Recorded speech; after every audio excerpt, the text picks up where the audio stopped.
şu anki insanlarımız gerçekten zor durumda. Bazı fakir kesim var, şimdi mahallelere git, vallahi soba yok, bir şey yok.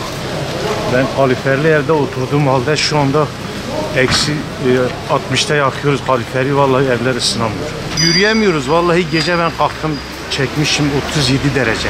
Gece saat 12'de 37 derece soğuk var. Bu memleket hali ne olacak? Vallahi fakir fukara yazıyorum. Abi benim bir akrabam var, oraya gideceğim.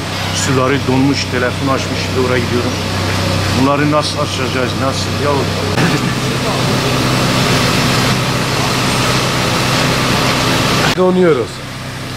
Donuyoruz. Allah yardım etsin. Olduğumuzda donuyoruz. Resmen donuyoruz.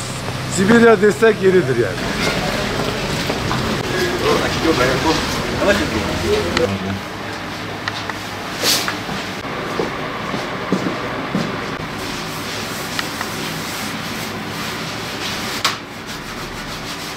G7'yi gördük sabah.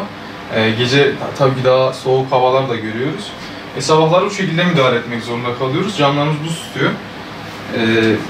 Sabahtan beri yine açık. Bezle de, ısıtıcıyla da uğraşsak yine açamıyoruz camlarımızı. Şu anda bu şekilde, yani bu şekilde uğraşıyoruz.